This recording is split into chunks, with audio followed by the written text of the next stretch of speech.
하나님 말씀은 마가복음 10장 1절에서 22절입니다. 마가복음 10장 1절부터 봉독하겠습니다. 예수께서 거기서 떠나 유대 지방과 요단강 건너편으로 오시자 무리들이 다시 모여드니 예수께서 전에 하시던 대로 다시 그들을 가르치셨다. 바리새인들이 다가와서 그분을 시험하여 묻기를 남자가 아내를 버리는 것이 옳습니까 하니 예수께서 대답하여 그들에게 말씀하셨다. 모세가 너에게 뭐라고 명령하였느냐? 그들이 말하기를 모세는 이혼 증서를 써주고 버리는 것을 허용하였습니다 하니 예수께서 그들에게 말씀하셨다. 모세는 너희 완악한 마음 때문에 너희에게 이 계명을 기록해 주었다. 하나님께서 창조의 시작부터 사람을 남자와 여자로 지으셨으니 그러므로 사람이 그의 부모를 떠나 자기 아내와 연합하여 둘이 한 몸이 될 것이다. 따라서 그들은 더 이상 둘이 아니라 한 몸이다. 그러므로 하나님께서 짝지어 주신 것을 사람이 갈라놓지 않도록 하여라. 집에서 제자들이 다시 이 일에 관하여 그분께 물으니 예수께서 그들에게 말씀하셨다. 누구든지 자기 아내를 버리고 다른 여자와 결혼하는 자는 그 여자에게 간음하는 것이다. 또한 여자가 자기 남편을 버리고 다른 남자와 결혼하면 그 여자도 간음하는 것이다. 사람들이 예수께 어린아이들을 데려와서 그들을 만져주시기를 바라니 제자들이 그들을 꾸짖었다. 예수께서 보시고 분노하시며 그들에게 말씀하시기를 어린아이들이 내게 오는 것을 허락하고 가로막지 마라. 하나님 나라는 이런 자들의 것이다. 내가 진정으로 너에게 말하니 누구든지 하나님 나라를 어린아이처럼 받아들이지 않으면 결코 그 나라에 들어가지 못할 것이다 하시고 예수께서 그 아이들을 팔로 안으시고 그들 위에 안수하시고 축복하셨다. 예수께서 길을 가실 때에 한 사람이 달려와서 그 앞에 무릎을 꿇고 그분께 묻기를 선하신 선생님, 제가 무엇을 하여야 영생을 얻겠습니까? 하므로 예수께서 그에게 말씀하셨다. 어찌하여 나를 선하다고 하느냐? 하나님 한 분 외에는 아무도 선하지 않다. 내가 계명들을 알고 있으니 살인하지 마라, 간음하지 마라, 도둑질하지 마라, 거짓으로 증언하지 마라, 속여 취하지 마라, 내 아버지와 어머니를 공경하여라 라는 계명들이다. 그가 예수께 말하기를 선생님, 제가 이 모든 것들을 소년 시절부터 다 지켰습니다 라고 하니 예수께서 그를 바라보시고 그를 사랑하셔서 그에게 말씀하시기를 너에게 부족한 것이 하나 있으니 가서 네가 가진 모든 것을 팔아 가난한 자들에게 주어라. 그리하면 네가 하늘에서 보화를 갖게 될 것이다. 그리고 와서 나를 따르라 라고 하셨다. 그가 이 말씀에 우울한 얼굴로 근심하여 떠났으니 그가 많은 재산을 소유하고 있었기 때문이다. 22절까지 봉독했습니다. 본문은 예수님께서 이혼과 또 하나님 나라와 영생에 대해서 가르치신 내용입니다. 특별히 이 이혼과 영생에 대해서 여기 자세히 증거되고 있는데 이 시간 증거할 말씀의 제목은 이혼과 영생에 대한 가르침, 이혼과 영생에 대한 가르침이란 제목으로 말씀 증거하겠습니다. 1절 예수께서 거기서 떠나 유대 지방과 요단강 건너편으로 오시자 무리들이 다시 모여드니 예수께서 전에 하시던 대로 다시 그들을 가르치셨다. 예수님께서 가버나움에서 떠나서 좀 유대 지방과 요단강 건너편으로 가셨습니다. 그곳에서도 무리들이 지금 예수님께 모여들었어요. 그래서 예수님께서 전에 하시던 대로 그들에게 천국 복음에 대해서 가르치고 계십니다. 2절 바리새인들이 다가와서 그분을 시험하여 묻기를 남자가 아내를 버리는 것이 옳습니까? 하니 지금 이 바리새인들이 예수님을 시험하려고 지금 질문을 합니다. 알지 못하는 것을 배우려는 것이 목적이 아니고 지금 좋은 뜻으로 질문한 게 아닙니다. 예수님께서 대답을 잘 못하면 거기서 책 잡을 것이 없는가? 그것을 찾아내려는 나쁜 의도로 지금 질문을 하고 있습니다. 근데 지금 예수님을 시험하려고 물어본 그 질문이 뭐냐면 이혼에 대한 문제예요. 이혼에 대해서 예수님께서 모세와 같이 대답하면 그러면은 예수님이 모세보다 더 나은 게 없다. 그렇게 얘기하려고 하고 또 모세의 계명과 다르게 대답하면 모세의 계명을 지금 어긴다. 그래서 이렇게 대답해도 저렇게 대답해도 지금 예수님한테 좋은 의도로 질문하는 게 아닙니다. 3절. 3절 예수께서 대답하여 그들에게 말씀하셨다. 모세가 너에게 뭐라고 명령하였느냐? 예수님은 지금 바리새인들이 모세의 계명에 대해서 잘못 알고 있는 것을 아시고 계세요. 그것을 지금 바로 고쳐주려는 그러한 시간입니다. 뭐라고 말씀하시나 보세요. 4절에 그들이 말하기를 모세는 이혼 증서를 써주고 버리는 것을 허용하였습니다 하니 바리새인들이 모세의 계명은 이와 같다는 거예요. 이혼 증서만 써주면 그 다음 버리면 된다. 그런데 우리가 이 사람들이 잘못됐다는 것을 어떻게 알 수 있냐면 신명기 24장 1절 이 말씀을 왜곡했어요. 1절 한 남자가 한 여자를 택하여 그 여자와 결혼한 후에 아내에게 수치스러운 일이 발견되어 남편의 눈에 총애를 받지 못하거든 그는 아내에게 이혼 정서를 써서 그 여자의 손에 주고 그 여자를 자기 집에서 내보내라. 지금 이 사람들은 모세의 계명이라 하면서 신명기 24장 1절을 지금 가지고 대답했는데 여기서 중요한 것을 빼버렸어요. 뭐가 빠졌냐면 수치스러운 일이 발견되어 이걸 빼버렸습니다. 이 조건이 중요한 거예요. 무조건 이혼 증서 써주면 그 다음에 버리면 되는 게 아니고 수치스러운 일이 발견되어 이렇게 돼 있다고요. 이 수치스러운 일이 무엇인가? 간음죄예요. 그래서 모세는 이 아내가 간음죄를 범했을 때는 이혼 증서를 써주라는 거예요. 근데 그래서 이 조건은 빼버리고 무조건 이혼해도 된다. 이렇게 이 사람들이 대답한 겁니다. 그래서 바리새인들은 이 신명기 24장 1절을 왜곡했어요. 이 5절. 5절 예수께서 그들에게 말씀하셨다. 모세는 너희 완악한 마음 때문에 너에게 이 계명을 기록해 주었다. 이제 예수님께서 성경의 원리대로 이 잘못 깨달은 바리새인들에게 이혼에 대해서 가르쳐 주십니다. 너희 완악한 마음 때문에 이 모세의 율법에서 이혼을 허락한 것은 이혼하라는 게 아니에요. 이혼을 권장하는 것이 아니고 사람들의 마음이 완악하기 때문에 수치스러운 일이 있을 경우 간음죄를 지었을 경우에 허용하는 거지 무조건 이혼해라 그런 뜻이 아닙니다. 6절에서 9절. 6절 하나님께서 창조의 시작부터 사람을 남자와 여자로 지었으니 그러므로 사람이 그의 부모를 떠나 자기 아내와 연합하여 둘이 한 몸이 될 것이다. 따라서 그들은 더 이상 둘이 아니라 한 몸이다. 그러므로 하나님께서 짝지어 주신 것을 사람이 갈라놓지 않도록 하리라. 이혼을 한다는 것은 그 전에 결혼했기 때문에 이혼하는 거예요. 그래서 예수님께서는 원리를 가르쳐 줍니다. 성경 원리. 자, 예수님께서 가르쳐 주신 것은 무엇인가? 결혼은 창조 규례라는 거예요. 결혼은 사람이 만들어 놓은 그런 제도가 아니고 창조의 원리, 창조 규례. 그래서 하나님께서 사람을 지으실 때에 아담 혼자 있는 게 보기 좋지 않았어요. 그래서 아내를 주었습니다. 그래서 한 남자와 한 여자 짝을 지어줬어요. 한 남자하고 누구요? 한 남자하고 한 여자예요. 두 여자 아닙니다. 세 여자도 아니에요. 이거 잘 알아야 돼요. 한 남자와 한 여자예요. 그 다음에 한 남자와 한 남자예요? 아니에요. 한 여자와 한 여자예요? 아니에요. 동성은 잘못된 거예요. 동성 결혼이 어떻게 이렇게 성경에 그건 정면으로 이건 대적하는 거예요. 오늘날 동성애 문제 가지고 뭐 여러 가지 뭐 논쟁이 많은데 논쟁할 게 뭐가 있어요? 논쟁할 게. 성경에 하나님께서 한 남자와 한 여자 이렇게 부부로 결혼 제도를 창조 규례로 주셨는데 왜 그것을 어기느냐는 거예요.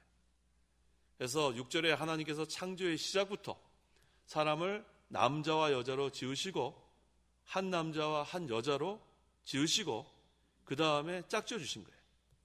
그렇기 때문에 여기 뭐라고 했습니까? 부모를 떠나 자기 아내와 연합하여 둘이 한 몸이 될 것이다. 이 부부가 연합이 된다는 것은 일단은 그래서 제가 늘 강조하듯이 결혼할 때 신자와 신자가 결혼해야 돼요. 그래야 한 성령으로 영적으로 하나가 될 수 있다. 근데 두 번째, 예수님을 잘 믿어야 돼요. 그래야 예수님의 마음으로 하나가 될 수 있어요. 온유와 겸손.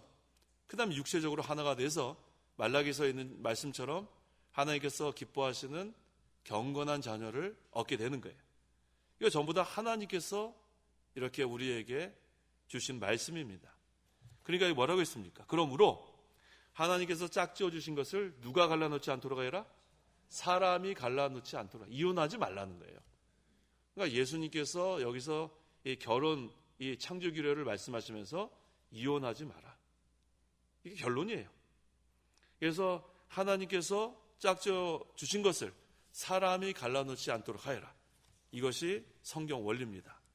그러면서 갈라질 수 있는 그러한 경우를 구체적으로 10절 이하에 증거하고 있는 거예요. 이혼하지 않는 것이 성경 원리인데 그런데 이혼할 수 있는 경우를 여기에서 증거합니다. 10절에서 12절. 10절. 집에서 제자들이 다시 일에 관하여 그분께 물으니 예수께서 그들에게 말씀하셨다. 누구든지 자기 아내를 버리고 다른 여자와 결혼하는 자는 그 여자에게 간음하는 것이다.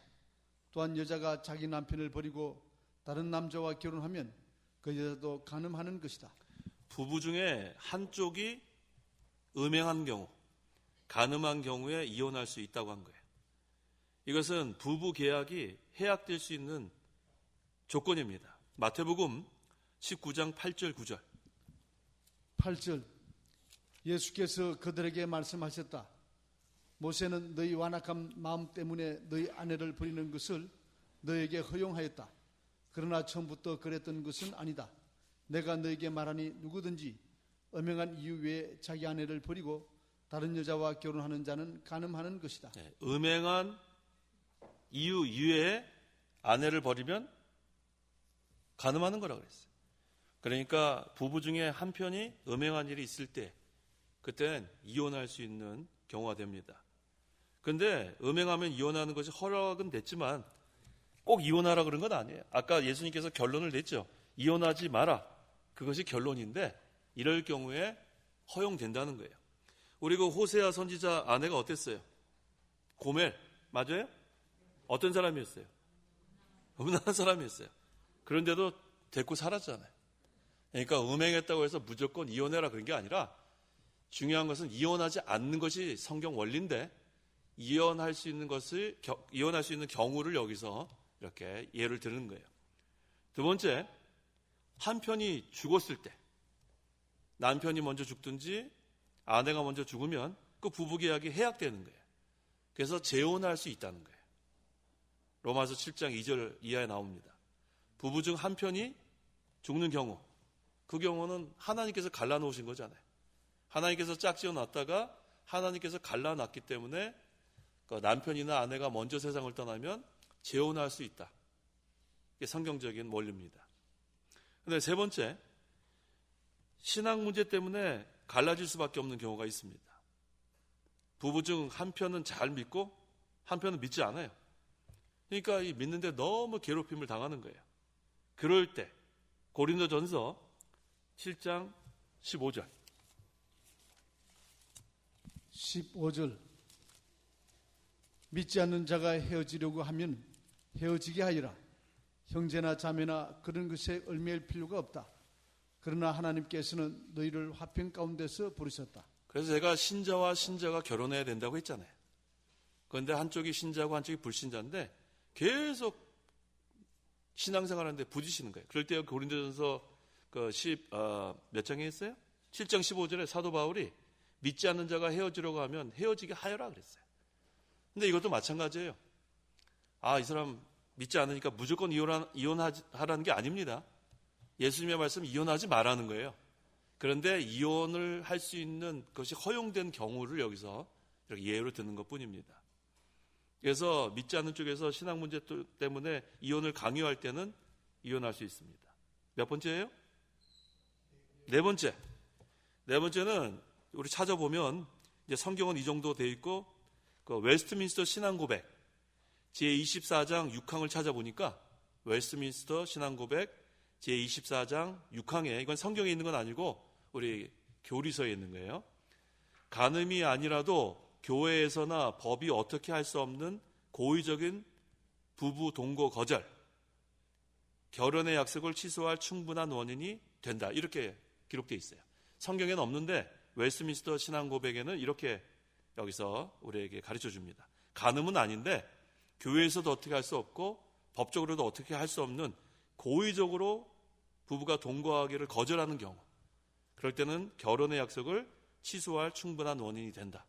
예, 이렇게 또 증거하고 있고, 또 우리 몇 번째? 다섯 번째죠. 다섯 번째? 네. 장로교 정치문답 조례 166문답. 거기 또 뭐라고 우리가 정해놨냐면 장로교 정치문답 조례 166문답에 음행이 있거나 오랫동안 집을 버리고 멀리 가서 관리의 처분으로 재결합할 수 없는 경우에 이혼할 수 있다. 이렇게 돼 있어요. 음행이 있거나 오랫동안 가족 다 버리고 멀리 가서 관리의 처분으로 재결합할 수 없는 경우, 그럴 때는 이혼할 수 있다. 그 다음에 여섯 번째인가요? 네. 그 다음에 예레미야 29장 4절에서 6절. 예레미야 29장 4절에서 6절. 예레미야 29장 4절에서 6절. 4절. 만군의 여호와 이스라엘의 하나님이 내가 예루살렘에서 바빌로니아로 잡혀가게 한 모든 포로들에게 이같이 전한다. 너희는 집들을 짓고 살며 전원을 가꾸어 그 열매를 먹으라. 아내를 얻어 아들과 딸들을 낳고 너희 아들들을 장가 보내며 너희 딸들을 시집가게 하여 그들이 아들과 딸들을 낳아 거기서 번성하고 수가 줄어들지 않도록 하리라. 네. 예레미야 29장 4절에서 6절에는 지금 바벨론에 포로 잡혀가서 부부가 갈라졌어요. 이럴 경우에도 재혼하는 것이 허락됐습니다. 제가 지금 찾아본 건 이 6가지예요. 그런데 역시 예수님의 결론은 뭐 하지 마라? 이혼하지 마라는 거예요. 이혼하지 마라. 하나님께서 짝지어 둔 것을 사람이 갈라놓을 수 없다. 그런데 성경과 또 웨스트민스터 신앙고백과 장로교 정치문답, 제가 찾아본 게 전부 다 합니다. 이러한 6가지 경우에는 이혼할 수 하는 것이 허락돼 있다. 그래도 여전히 이혼하지 않는 것이 예수님께서는 결론입니다. 이해가 되셨어요? 네, 13절. 13절. 사람들이 예수께 어린아이들을 데려와서 그들을 만져주시기를 바라니 제자들이 그들을 꾸짖었다. 네, 이제 영생에 대해서 가르치시기 전에 이 하나님 나라와 어린아이에 대해서 먼저 좀 증거합니다. 사람들이 예수님께서 자기 아이들을 만져주는 것을 좋아했어요. 그래서 예수님께 어린아이들 데려와서 이거 만져주기를 바랬는데 제자들이 어떻게 했어요? 그들을 꾸짖었어요. 이거 얼마나 좋아요? 어린아이들 예수님께 데려가는 거. 우리 이전에 우리 이 목사님 그 어린아이들 되게 이뻐했어요. 오면은 뭐 이름 다 불러주면서. 근데 목사님한테 데려가는 것도 좋은데 그 뭐 예수님께 어린아이 데려가는 게 그게 뭐 잘못됐어요. 근데 지금 제자들이 이 어린아이들 이렇게 데려가고 또 예수님 왜 데려가느냐 지금 꾸짖었다고 했습니다. 14절에서 16절. 14절. 예수께서 보시고 분노하시며 그들에게 말씀하시기를 어린아이들이 내게 오는 것을 허락하고 가로막지 마라. 하나님의 나라는 이런 자들의 것이다. 내가 진정으로 너에게 말하니 누구든지 하나님 나라를 어린아이처럼 받아들이지 않으면 결코 그 나라에 들어가지 못할 것이다 하시고 예수께서 그 아이들을 팔로 안으시고 그들 위에 안수하시고 축복하셨다. 네, 여기서 좀 분노하셨다고 했는데 이것은 우리와 같은 거는 감정적인 그런 분노가 아니고 이 신학적 용어로 신적 진노라고 합니다. 신적 진노. 그 이유가 무엇인가? 한 영혼이 천하보다 귀한데 이 어린아이의 이 영혼도 얼마나 귀합니까? 아이나 그 어린이나 동일해요. 그래서 그 한 영혼이 얼마나 귀한데 그들을 물리치려고 하니까 신적 진노를 나타내는 거예요. 그래서 우리 그 여기 유치부 담당하시는 분 계시죠? 유치부. 이 아이들이 뭘 할까? 대충 그냥 재미나는 얘기만 하자. 그러면 안 됩니다. 이 어린아이도 산 영, 중생한 영. 그래서 하나님 말씀을 그대로 전해줘야 돼요. 저 지금 이렇게 한번 돌이켜보면 저는 그 명륜교회에서 유치부, 그 다음에 유년부 다 시절을 보냈는데 그때 우리 그 반사님들이 재미나게 한 게 기억이 안 나요. 주로 그때는 왜 이렇게 할아버지 할머니들이 반사 맡으셨는지 잘 모르겠어요. 하여튼간 젊은 반사 이렇게 있으면은 쳐다보면서 좋겠다. 막 그렇게 했던 기억이 나요. 근데 요즘은 또 할아버지 할머니들이 반사가 또 안 계세요. 다 젊은 사람들이에요. 왜 시대별로 그렇게 바뀌는지 건 모르겠는데 어쨌든 저는 이 분만 공부할 때 재미난 기억은 안 나고 어떤 애가 서서 벌 서는 건 잘 봤어요. 벌 서는 거. 떠들다가 거기 서 있어라. 그래도 손은 들라고 안 한 것 같아요. 손까지 들면 그거 안 되죠. 그래서 재미나게는 안 하고 성경 말씀 그대로 배웠던 기억이 나요. 근데 어른이 돼서 제가 이렇게 돌아보니까 그것이 유익합니다. 유익해요. 그래서 유치부 맡으신 분들, 또 유년부 맡으신 분들은 쉽게 가르치려고 막 애들을 막 자기 생각대로 하면 안 돼요. 성경을 어떻게 해야 돼요? 그대로 가르쳐야 돼요. 그대로. 왜? 그 영도 산영. 그 다음에 어른도 산영. 이게 다른 게 아니에요. 그래서 무슨 뭐 시청과 교육이라 그래가지고 뭐 그림을 그려가지고 뭐 예수님도 뭐 그리고 뭐 그렇게 하면 안 돼요. 왜 안 되냐 하면 그것이 나중에서도 영향이 큽니다. 아, 예수님 이렇게 생겼구나. 그래서 제가 잘못된 것 중에 하나가 그 요나 그 물고기. 요나가 지금 물고기 뱃속에 들어간 게 얼마나 고통스러운지 알죠? 우리 들어본 적 없지만 뭐 옴짝달싹 못할 겁니다. 꼼짝도 못하고. 그다음 물고기가 얼마나 우리 목에 가시 걸려봤어요? 가시 걸리면 어떻게 돼요?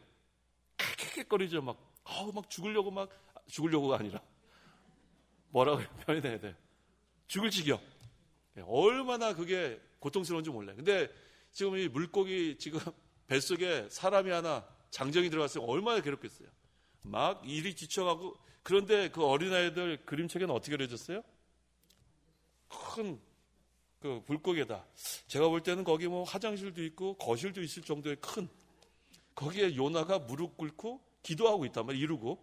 이렇게 어떻게 하겠어요? 거기 물고기 뱃속이 그런. 근데 이 아이들이 그렇게 배우면은 어렸을 때부터 그렇게 보면 아, 요나가 물고기 뱃속은 그렇게 기도했구나. 그런데 성경에서는 요나의 고통이 수월의 고통이라 했어요. 수월. 지옥 고통. 극심한 고통. 그러니까 이것을 그대로 얼마나 이것을 우리가 제대로 가르쳐야 되는데 그런 거. 그래서 그건 좀 나아요. 제가 그 미국에 있을 때 제가 지난번에도 말씀드렸는데 우리는 이 여름 성경학교 때 요리문답, 성경 공부, 교리 공부밖에 안 하죠. 근데 거기에는 벌써 이 성경 공부 그런 거 없어요. 그다음 요리문답 없어요. 교리 공부가 어디 있어요? 그다음에 제목도 그 당시에 그 영화 제목이 그 스타트랙이라고 있었죠. 우주선 나오는 거. 근데 그 여름 성경학교 주제가 뭐냐면 조이트랙이에요. 조이트랙. 즐거움의 여행. 그래가지고 예수님을 어떻게 여기 유니폼에다가 했냐면은 우주인처럼 헬멧 쓰고 뒤에 망토 달리고 이렇게 날아가는 그런 게 여기 딱 해두고 뭐 지저스 크라이스트 이렇게 써있다. 이게 얼마나 위험하냐면 예수님을 그 어렸을 때부터 그렇게 알게 돼. 우주인같이 생각한단 말이에요. 뭐 슈퍼맨처럼 날아다니면서 우리 막 이런. 그러다가 교회를 떠나면은 평생 그런 예수님으로 인식되는 거예요. 그래서 우리 유치부하고 이 초등부가 얼마나 중요한지 모릅니다. 이 아이들이 인생이 신앙의 그 뿌리가 흔들흔들하는 거예요. 그렇게 해서 우리가 이 어린아이라도 예수님께서는 한 영혼으로 본 거예요. 천하보다 귀한 영. 그런데 지금 제자들이 꾸짖으니까 신적 분노를 나타낼 수밖에 없습니다. 그러면서 뭐라고 여기서 강조하시냐면 하나님 나라는 이런 자들의 것이다. 어린아이 같이 순진한, 순수한, 그래야 하나님 말씀을 그대로 받아들이고 성령의 인도를 받기 때문에. 그 다음에 어린아이는 계속 자라나는 것처럼 우리도 영의 양식을 먹고 순종하면서 자라나야 될 것을 여기서 가르쳐 줍니다. 또 어린아이는 낮아졌어요. 어린아이들이 뭐 교만하면 얼마나 교만하겠어요. 어린아이 같이 낮아지라는 것. 그래야 하나님 나라에 들어갈 수 있다. 왜? 교만하거나 그 다음에 어른들처럼 의심이 많으면 복음을 받아들이지 않으니까 어린아이같이 순진하게 그대로 복음을 받아들이고 그 다음에 말씀을 통해서 자라나야 될 것을 여기서 증거합니다. 그 다음에 이제 17절부터는 영생에 대한 가르침에 대해서 증거합니다. 17절. 17절. 예수께서 길을 가실 때에 한 사람이 달려와서 그 앞에 무릎을 꿇고 그분께 묻기를 선하신 선생님, 제가 무엇을 하여야 영생을 얻겠습니까? 하므로. 지금 여기 마가복음에는 여기 한 사람이라 그랬는데 이 사람이 젊은 사람이에요. 그 마태복음 보세요. 마태복음 19장 20절. 청년이라 나올 거예요. 마태복음 19장 20절. 20절. 그 청년이 예수께 말하기를. 네, 그 청년이 그랬죠. 그러니까 여기서 한 사람은 한 청년인데 또 누가복음 18장 18절에는 어떤 지도자가 예수께 물어 말하기를 한 거 보니까 이 사람은 또 지도자예요. 그래서 우리가 이 공간복음을 다 읽어봐야 돼요. 공간복음은 이 같은 내용이 기록되어 있는데 우리가 이것을 다 비교해 보면 거기서 많은 그러한 정보들을 얻어낼 수가 있어요. 그래서 이 마가복음에서는 한 사람이라 그랬지만 이 한 사람은 청년 지도자라는 거 우리가 알 수가 있어요. 그 다음에 이 사람이 또 부자예요. 어디 나오냐면 누가복음 18장 23절에 하반절에 그는 아주 부유했기 때문이다 그랬어요. 이제 이걸 다 모아보면은 이 한 사람은 돈이 많은 청년 지도자라는 거 우리가 배경을 더 확실히 알 수가 있습니다. 그러니까 세상적으로 볼 때는 부족한 게 없어요.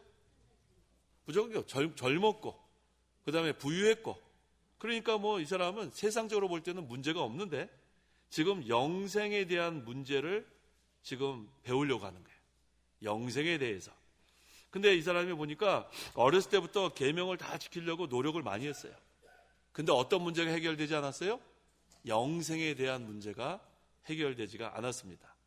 그러면서 예수님한테 배우려고 와서 뭐라고 예수님께 호칭하냐면 선하신 선생님하고 지금 배우려는 자세가 됐어요. 그때 예수님께서 뭐라고 말씀하시죠? 18절. 18절. 예수께서 그에게 말씀하셨다. 어찌하여 나를 선하다고 하느냐? 하나님 한 분 외에는 아무도 선하지 않다. 예수님 대답은 인간의 선한 행위로는 영생을 얻는 것이 아니라는 거예요. 그러면서 임마누엘로 찾아오신 그리스도를 영접하고 따라가는 것이 중요한데 왜 선한 선생님을 찾느냐는 거예요. 그리스도를 영접해야 돼요. 영생에 대한 것을 해결하려면 선한 선생님 따라가는 게 아니고 누굴 영접해야 돼요? 그리스도를 영접해야 된다. 19절. 19절. 내가 계명들을 알고 있으니 살인하지 마라, 간음하지 마라, 도둑질하지 마라, 거짓으로 증언하지 마라, 속여 취하지 마라, 내 아버지와 어머니를 공경하리라 라는 계명들이다. 여기서 좀 이상한 거 발견하지 못했어요? 19절에? 지금 1계명에서 4계명은 없어요.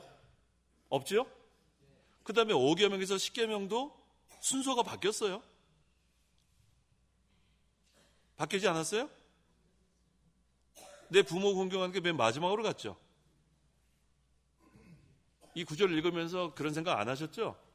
네, 전 설교 준비하니까 생각하지 뭐 우리 그냥 읽지 뭐 생각하겠어요.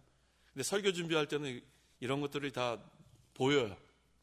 자, 예수님께서 이 부자 청년에게 지금 10계명, 1계명에서 4계명은 아예 말씀도 하지 않았어요. 왜? 이 사람은 지금 영생에 대해서 문제를 제기하는 거 보니까 중생하지 않은 사람이에요. 중생하지 않은 사람한테는 하나님에 대한 계명 얘기해도 무슨 소용이 있겠어요? 맞죠? 그래서 1계명에서 4계명은 지금 영적인 진리를 도무지 모르는 사람인데 영생에 대해서 모르기 때문에 1계명에서 4계명은 아예 언급도 하지 않았습니다. 맞죠? 그 다음에 사람에 대한 계명. 왜 살인하지 말라부터 했는가? 이 도덕적인 면에서 가장 큰 죄가 살인죄예요. 그래서 아주 그 큰 죄부터 여기서 증거하는 거예요. 그 다음에 무슨 죄예요? 간음죄. 그 다음으로 큰 죄. 그 다음에는요. 도둑질하는 거. 그 다음으로 큰 죄. 그 다음에 거짓으로 증언하는 거. 그 다음에요. 속여 취하는 거. 쭉 이렇게 큰 죄들을 쭉 얘기하는데 왜 마지막에 부모 공경하는 걸 얘기했는가? 여기 보면 전부 다 지금 하지 마라, 하지 마라, 하지 마라, 하지 마라예요. 맞죠? 하지 마라, 하지 마라, 하지 마라. 근데 내 아버지와 어머니는 공경해라예요. 제가 그 영국의 말틴 로이드 존스 목사님이라고 계세요. 그분이 그 의사하다가 목사님이 되신 분인데 그분의 책을 제가 많이 읽을 수밖에 없었어요. 논문 쓰면서. 근데 그분의 책을 읽다 보면 참 재밌어요. 항상 부정적인 거 얘기하다가 마지막에 긍정적인 것으로. 근데 그게 상당히 논리적이에요. 잘못된 거 쭉 얘기하다가 나중에 확실한 거 딱 하면은 그 결론만 딱 머리에 확 남아요. 그래서 여기도 보니까 하지 마라 하다가 나중에 뭐예요? 해라. 뭔 해라? 부모공경은 해라는 거예요. 부모공경. 그러니까 살인이나 간음 이건 밖으로 명백하게 나타나는 죄인데 부모 공경하거나 하지 않는 것은 외부적으로 판단하기 어려워요. 어렵습니다. 그러니까 지금 예수님께서 부모 공경하는 걸 강조하는 거예요. 그리고 보통 이렇게 그 마지막에 뭐 이렇게 쓰는 것을 제일 강조해요. 그래서 이렇게 무슨 이렇게 논문 쓰면은 그 논문 맨 앞에다가 그동안에 이렇게 뭐 감사한 사람들 쭉 써요. 제일 자기가 중요하다고 생각하는 사람은 어디다 쓸 것 같아요? 맨 마지막에 써요. 성도 여러분 맨 마지막에 그럼 누구 쓸 거예요? 다 뭐 어느 목사님 감사합니다. 장로님 감사합니다. 부모님 감사합니다. 쭉 하다가 맨 마지막에 누구 쓸 것 같아요? 네? 하나님 맨 처음에 하죠.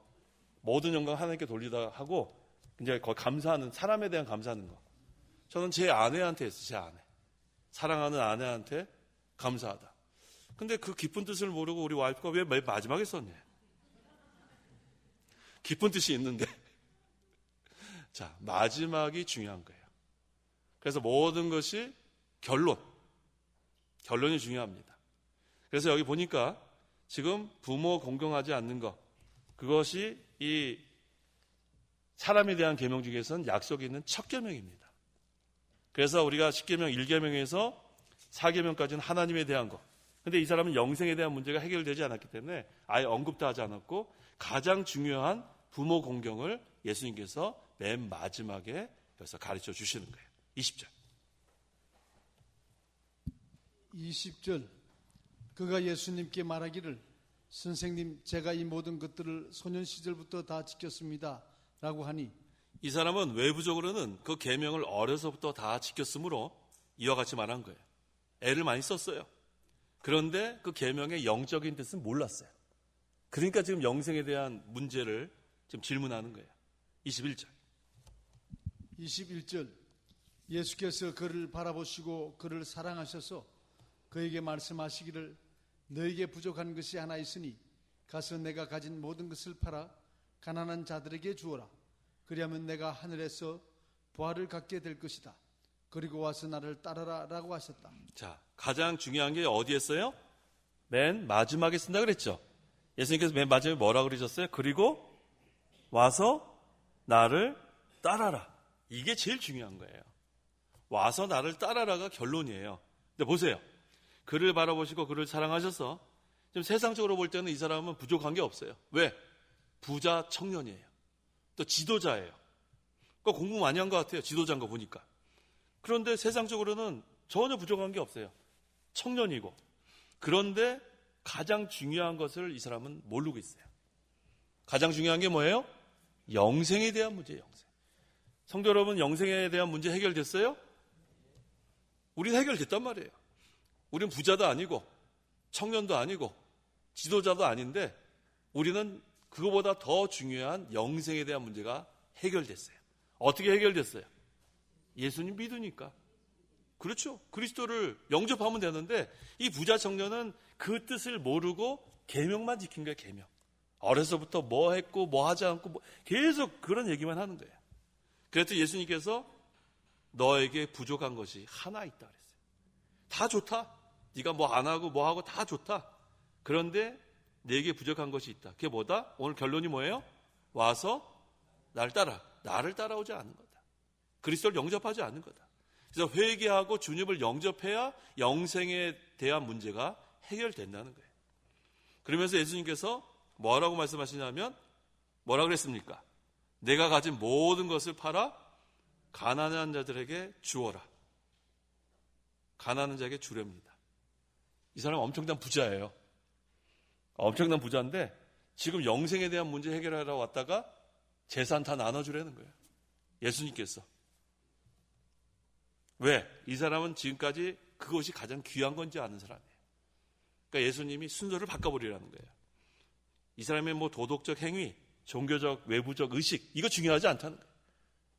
명예, 재산 중요하지 않다는 거예요. 그래서 내가 가진 모든 것을 팔아 가난한 자들에게 주어라. 그리하면 내가 하늘에서 보화를 갖게 될 것이다. 보화를 갖게 된다. 하늘나라에 쌓으라는 거예요. 여기 있는 그 재산, 그게 중요하지 않다.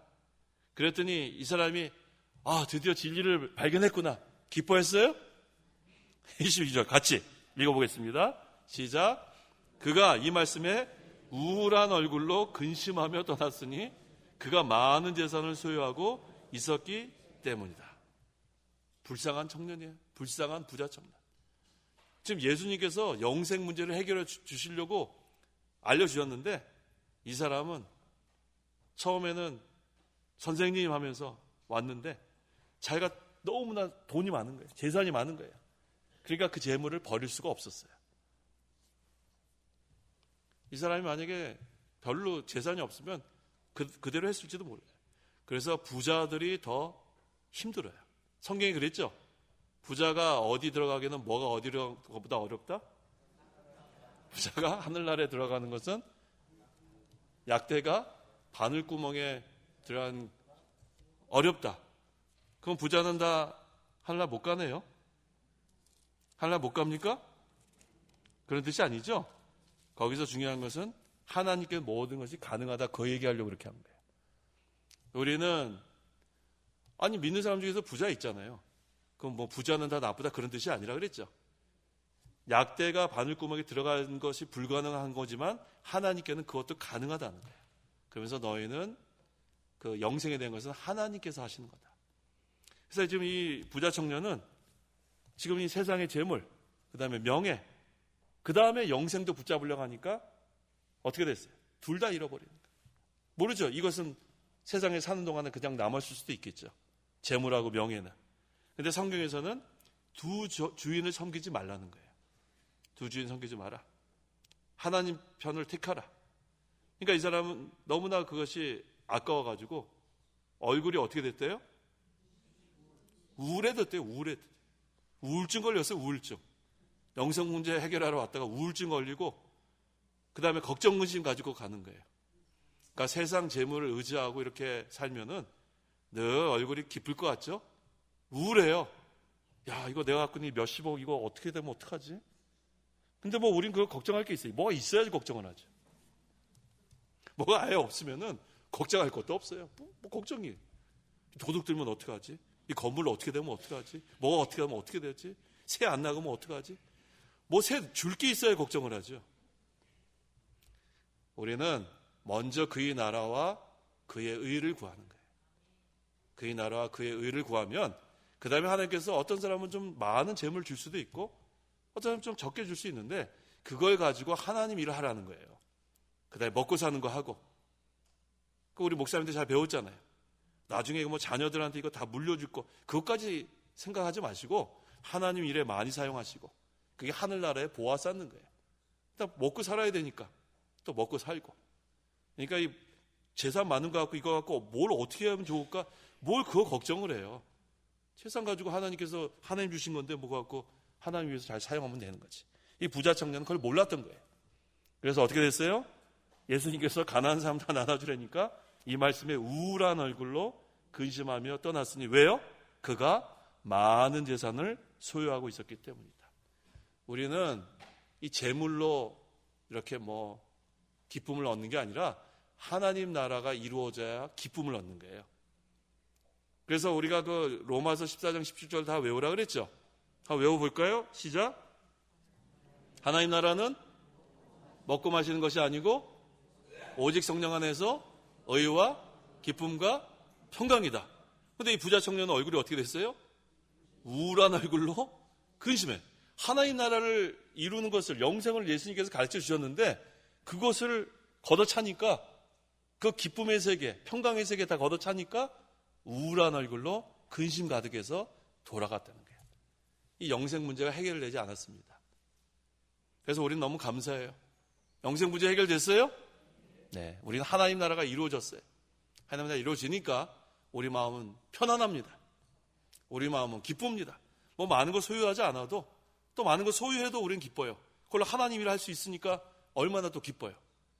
또 사실 우리가 없으면 몸으로 때워야 될 때가 많아요. 뭐 하나님께 드릴 게 있어야지. 근데 좀 재물이 있으면 또 하나님께 드릴 게 있으니까 감사하고, 또 재물 없으면 몸으로 봉사하니까 감사하고. 그러니까 우리는 이래도 감사하고 저래도 왜? 영생 문제가 해결됐으니까. 그러니까 우리는 그저 감사하고 이 우울한 얼굴로 근심하는 게 아니라 기쁜 얼굴로 찬송하는 거예요. 다 기쁘세요? 옆 사람 한번 보세요. 기뻐하는 얼굴인가? 기뻐하는 얼굴인가 보세요. 다 기뻐하는 얼굴이에요? 혹시 우울한 얼굴로 근심 있는 사람 없죠? 예, 그런 마음으로 왔다면 이제는 우리는 영생 문제가 해결된 것으로 감사하고 기쁜 얼굴로, 지난 주일 오후 때 제가 그랬잖아요. 다 인사하고, 그렇죠? 다 인사하고 기쁘게 인사하고 돌아가시기 바랍니다. 기도하시기 바랍니다. 기도하겠습니다. 하나님 아버지 감사합니다. 하나님께서 우리에게 영생 문제에 대해서 확실히 깨닫게 해주시니 감사합니다. 하나님의 은혜로 예수 그리스도를 믿음으로 우리는 영원한 생명을 소유했고, 또 우리 심령에 하나님 나라가 이루어져서 이제는 영적으로 오직 성령 안에서 의와 기쁨과 평강을 소유하게 하심을 감사합니다. 이 어리석은 부자 청년과 같이 이 하나님 섬기는 거, 하나님 믿는 거, 하늘나라에 보아 쌓는 걸 다 거절하고 자기 갖고 있는 재물을 붙잡고 살려고 하니까 우울한 얼굴로 근심을 가지고 돌아갔다고 했습니다. 이런 어리석은 자가 되지 않게 해주심을 감사합니다. 항상 우리에게 하나님께서 늘 역사하셔서 우리가 소유하고 있는 이 하나님 나라 빼앗기지 않도록 하나님을 늘 향하여 빛의 세계에 거하는 저희 모두가 되게 도와주시옵소서. 예수님의 이름으로 기도하옵나이다. 아멘.